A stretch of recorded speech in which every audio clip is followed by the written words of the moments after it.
Yo, what's up, man? Welcome back to Words of Edification with Caleb, man. Hope everybody having a good day, man, as usual. Me, myself, man, just loving life, man. Loving everything that come with it, man. Just figuring out a lot, man. Just, and learning a lot, too, man. Man, just surprising me how I've been alive 32 years, man. It's just, man, lesson after lesson to be learned, man. But God is faithful, and I thank God for that. Thank God for always keeping His hand over me. Thank God for never letting me go, never leaving me nor forsaking me through anything I've been through, ups and downs. And I know a lot of other people have that same testimony. That just the goodness of God over their lives. But this message I got for you today is called "A Seat at the Table." I'm going to start off in Luke. This is going to be Luke chapter 14. And we're going to start at verse 14. Let's start at verse 16. And this is Jesus talking. Okay, so it says this. Jesus said to him, a certain man. Now, Jesus went to this Pharisee's house, and Jesus is telling them, like, don't take the high seats, you know what I mean? Everybody was running in and taking the high seats, and things like that. So he's basically telling them, like, when you have people over and stuff like that, like, have the people that can't pay you back, and then you will be blessed. You'll be blessed from heaven. But Jesus ended up telling this Pharisee this parable, and this is what it says. It says that then Jesus said unto him, a certain man made a great supper and bade many, asked many, and invited many people, and sent his servant at supper time to say to them that were bidden, come, for all things are now ready. They all with one consent began to make excuses. The first said unto him, I have bought a piece of land and a piece of ground, and I must need to go see it. I pray that you will have me excused. Another one said, I have bought 5 yoke of oxen, and I need to prove them or try them, and I pray that you have me excused. And another said, I have married a wife, and therefore I cannot come. And this is the verse. Uh, so that servant came and showed his lord these things, or came back and told his lord what these people said, the excuses they had, and said, then the master of the house began to get angry, was being angry, said to his servant, go out quickly into the streets and the lanes and of the city, and bring in hither the poor and the maimed and the halt and the blind. And so that's what he did. So this message, what I call, is called a seat at the table. As you can see, Jesus was basically telling him it was a certain man that made this great feast, or this great supper, and what he did was he sent his servant out and said to this specific group of people, this specific group of people had invitations. It's like this: everybody can't get invited to the White House. Everybody can't just get invited to certain shindigs and things like that, especially when there's a higher caliber of people, like the Queen of England or something like that. But Jesus was just telling them like they don't have nothing on what, but they basically telling them that you know uh, a certain man made this great big supper, and he had already had a list of people that he wanted to invite to this supper. He had a list of people that he wanted to invite, but these people began to make excuses to why they couldn't come. And this is just some God was revealing to me through me asking, asking the Spirit of God, like, what kind of do this mean, with these different excuses. So the first guy said, I got a piece of ground. His excuse that I got a piece of ground and I need to go see it. So the Lord was just explaining to me why people see the supper basically is. He said, the supper is where the bread is. Jesus is the bread of life. There's a lot of people that don't want to come to God, or come to Christ, or come into to knowing who God is. It's through Christ. They just don't want to. They can see the light. It said the light shine in darkness, the darkness comprehend it not. But at the same time, some people know that the light is there, and they just choose not to see it. You know what I mean? So, and these are the people are already have callings on their life. People are already being called and pulled in for the lives to be saved, but they keep on rejecting it and rejecting it and rejecting it. And these are some of the reasons why they reject it.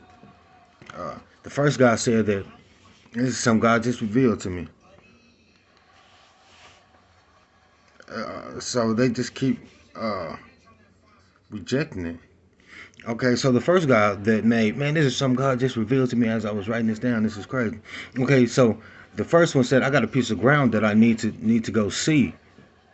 So the ground, so it basically means intently paying attention to something that's not going to move or change. The ground is always it's going to be the same. It's going to be right there. He said, I can't come because I got a piece of ground and I need to go see it. He didn't say he needs to cultivate the ground, to grow things and nothing. He just said, I got a piece of ground. I need to go look. I need to go look at it. You can waste a lot of time and miss we don't know when we're gonna leave it. You can miss your opportunity to come sup, you know what I mean, to come to the supper or come to the place where the bread of life is, so that you can be nourished, or so that you can be changed, or so that you can be, revitalized in certain areas of your life, or for the simple fact that you are paying attention to things that's not moving, that's not changing, that's not going to go nowhere. There's a lot of people just sit there and pay attention to the same thing over and over. You wake up this day, it's the same. You wake up the next day, it's the same. You wake up, but you are wasting your time going around in circles and in circles and circles with things that's not even going to change. And you obviously know it's going to change. It's been like that for 10 years, 15 years. And you feel like, okay, Lord, yeah, I'm gonna do it. Just, I'm gonna do it. But you're trying to wait till you get 50 years old before you give your life to Christ and go into ministry, and you might not even make it till 50. So the Lord said He's already calling you and said everything is ready, everything is prepared. I'm calling you to come in and to get this bread of life, get what you need, so that you can be filled and you can go do what God has called you to do. So the first one is the ground. That's intently paying attention, intently wasting time on something that's not going to move or something that's not going to change. That was one excuse. The next guy said that I have a yoke of oxen that I want to go try out. I have something that I want to go try out, or go put to work. You know what I mean? So God was just explaining to me that, the yoke of oxen that you want to try out is wasting your time, putting too much emphasis on what you have to take all your time, energy, and effort to maintain. You better say, God, I can't come because I got so much going on. The kids got to do this. They do this. And you have already set yourself in a routine. Man, I know a lot of people, you know what I'm saying, and I'm not judging nothing like that, but their life is already set to a point that they know how to move. They know how to make money this way. They already got it point. They already got it, their lifestyle set up to the point that they know that this is coming in from here and this is coming in from here, legally or illegal. But their life is already shaped by, what I mean, they've been in that lifestyle so long that they know what's coming in, what's coming out, and it'll be hard for them to break that and just to solely trust on God and things like that. And that's like the yoke of oxen. You don't want to come to God. You don't want to come and give your life to God and things like that, because you put too much emphasis on what requires all your time, energy, and your effort to maintain. You have to put all this time and energy. I don't care if it's your job. I don't care if it's this. I don't care if it's that. You putting too much emphasis on it. Like, this is bigger, and this is if I give my life to God and have to worry about, trying to do right or live right, it's gonna take away from what I already got going on. I can't allow that to happen. I got to keep everything rolling the way it is. So this is the second excuse. The third excuse is that God said that I can't come, bid me, because to leave, to not come to the supper, for the simple fact, or not come until the supper is just salvation, coming to salvation. No, the salvation of the Lord is for the simple fact that I have a wife. I just got married. And when I had said that, man, God was just, dealing with me about the Adam and Eve thing, about how He said that, Lord, it was the woman that you gave me. And this was the woman that you gave me. That's why I couldn't do. That's why this happened. That why. And God said, what did I tell you to do? You know what I'm saying? And not saying, no, God is going to send you somebody that's going to be, your kingdom spouse, that's going to help you go in the direction towards, fulfilling your kingdom purpose. You know what I mean? That's one thing that I understand, and what I mean, with me, what I mean, going through things with, a significant other, or, in the past of things. But God places people in your life to help you get to where you need to go to. And it's not always, the way that you think. That's why the Bible says, trust in the Lord with all your heart and lean not to your own understanding, and acknowledge Him in all your ways, and He will direct your path. A lot of times where you're asking God to give me more love, He'll put you around somebody unlovable. And then by that, you'll learn how to love, and that's still shooting you in the right direction towards ministry. Or God helping you be more patient, He'll put you around somebody that is hard to be patient with. And that that will help you to cultivate or to develop patience to a point that when you go into ministry, you can deal with 50 people or a congregation of people that seem hard-headed, and you're preaching every week, and it seems like, it's just not getting through to them. But God starts off with those small things that kind of helps cultivate certain fruit of the Spirit in your life through things of the opposite or something that gives resistance. So don't get me wrong with that. So I'm not saying that, what I'm saying, whatever you're going through, whatever. But the third one was the wife. And and it was revealed to me that it was just making an excuse or refusing that what is joined to you isn't exposed to the freedom and the hospitality of another man or another person. So he said that this man made this feast and things like that. And it's like, come on, Come on, come on, come on. I'm telling you, a lot of times you can stop somebody else from getting to know God or coming to salvation for the simple fact that God has already put it in your heart that He's real. God has already put it in your heart as a man what direction you're supposed to be taking your family. God has already put it in your heart and in your mind and in your deepest inner being what you are supposed to be doing and how you are supposed to be running your household and how you are supposed to be a covering for your family. But you're not following the master. And a lot of times you will deny your wife or the ones that's close to you. It said that when they're no longer twain, but you know what I mean. They are one flesh. So as he got invited, she also was invited to partake in what he was invited to because they are one flesh, and she wouldn't have been left out. But what the man said, he made an excuse saying, "Oh, this woman I got is why I can't come." And there's a lot of people that will deny their significant other, the exposure of Christianity and Jesus and that not religion but that relationship with the Lord for the simple fact that once they are exposed to these things and exposed to these standards and exposed to these things, they want someone that they can hold up to those standards or that will be accountable, you know what I mean? And likewise that will hold them accountable to these standards as y'all work together to fulfill the purpose of God on y'all's life while he put y'all together. But because some men who are supposed to be leading the household, they don't want, I'm not ready yet. And I don't have time to be telling nobody this and nobody to be telling me what I can do, what I can't do and trying to, you know what I'm saying? A lot of times people aren't just picking out your weaknesses and picking out this and that. A lot of times, you too much is given, much is required. Some people hold you to a higher standard because they know that there's more in you and they know that you can comprehend to a certain degree that you are more. Some people you can tell them, man, you're beautiful, you're beautiful. They can never just comprehend that. They can never get it. They can never get it. But sometimes you have to keep saying it until they know it. Oh, you're smart, you're smart, you're smart. You have to drill that into them until they get it. But it's some people who will refuse to accept positivity. It's just some people out there, no matter what you do or what you say, they do not want to receive nothing good. They like to stay in a place of stagnation. They like to stay in a place of the guilt trip or the I'm so vulnerable and I'm not gonna be nothing. They use that as an excuse not to grow and not to be held accountable. But that's just like with this. He said, I got a wife, you know what I'm saying? So I can't come.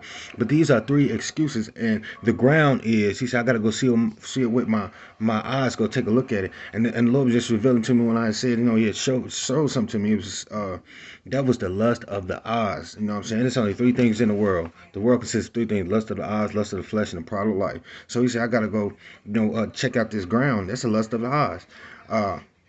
The guy with the oxen said, I got to go try him out and this and that. That's the pride of life. You know what I'm saying? What I got going on and this and that, that's my life. And what I have and what I got going on is I can't let God come in and interrupt that. And then the lust of the flesh is you putting on your wife saying that, no, he can't. Why else would he not come? Because he just got married. If he gonna probably want to have sex or whatever. But that's the lust of the flesh. Something that's, you're connected to, or that's connected to your fleshly desires. So these are three excuses, and it's saying why people in the world won't come to a free supper. And the Lord just was revealing to me that the supper is the last meal of the day, which is also the most important meal because the supper meal, and it's also free. Everything's free. What it does is carries you to the next day. See, when you eat dinner at night, it carries you to the next morning. No, sometimes you might get up and snack and things like that. But this meal, it was like everything's ready. Everything. This meal, you would you would have been able to eat. Blessed those who hunger and thirst for righteousness, for they shall be filled. You would be filled. You would be filled, and it would carry you on to the next day. What you do today is going to impact your tomorrow. You understand what I'm saying? So what you sow today, you know what I'm saying, is what you'll reap tomorrow. The work you put in today is going to be a result of your tomorrow. And and it said that, you know what I'm saying, he got mad, and what he said was this. And this is 4:21. It said, and the servant came back and reported to his master, uh, the owner of the house, reported to his master what was said. And the owner of the house, he became angry and ordered his servant. He said, go quickly into the streets and the alleys and the alleys of the town, and bring in the poor and the cripple and the blind and the lame.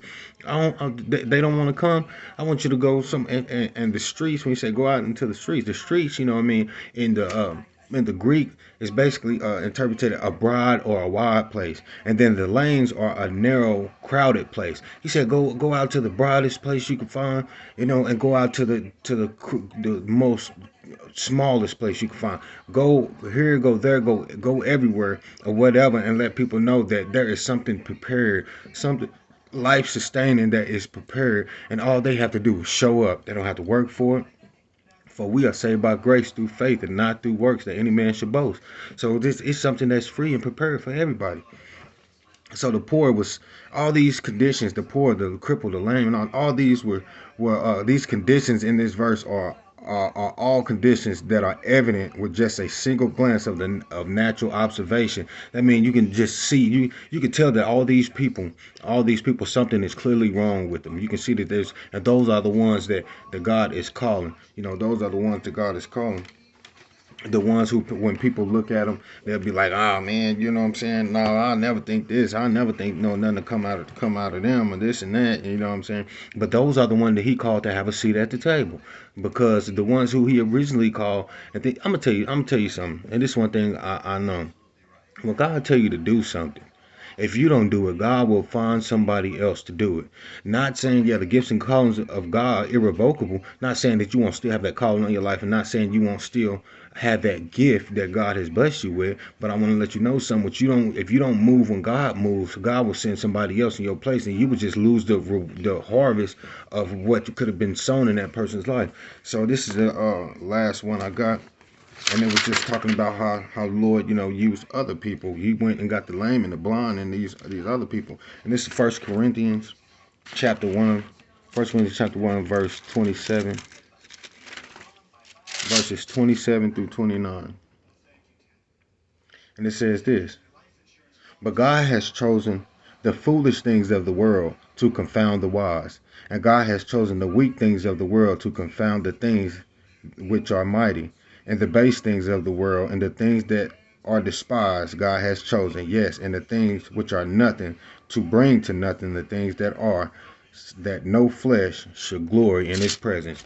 All that's in the world, lust of the eyes, lust of the flesh, and the pride of life, these things that people glory in, you know what I mean, they leave God off to the side. But the Lord says right here that, but God chose the foolish things of the world to shame the wise, and God chose the weak things of the world to shame the strong. He chose the lowly things of the world and the despised things and the things that are not, to nullify the things that are, so that no one will boast before him. So if you think you something and this and that, I just read the other day, any man that thinks he's something when he's not, he deceives himself. So I'm basically saying, God is calling for all of us to have a seat at the table. But just know, if you don't want to come, there is somebody that's willing to take that seat at the table. Just like this, man, to be grateful for the life you have. It's somebody that didn't wake up. It's somebody that's in the hospital that wish they were where you were. They'd rather be out the hospital in good health and broke than in the hospital and trying to write a will, last minute will, just to so their family can be taken care of, or trying to rush and get, all this other stuff. But I'm letting you know, this word is called a seat at the table, and how people were invited to come to a feast of salvation with the Lord, but what they did was they made all these excuses, and the Lord went and got other people to have a seat at the table. Don't miss out on your seat at the table. If you feel like God is calling you to accept Jesus Christ as your Lord and Savior, if you feel like God has been moving in your heart to go into ministry or to do certain things, do those things. You know, that's all I got to tell you, man. Don't miss your seat at the table because you're looking at something that's not moving, a revolving door, because you're spending too much time and trying to maintain a lifestyle that's you taking all your energy, or just because you're afraid that somebody else will see something in you, or be exposed to something, that they'll hold you accountable for. I've been through all those situations, but I want to let you know that this is Words of Edification with Caleb. I love you. Nobody ever told you they love you. I love you because I know how it feels not to feel love. Peace.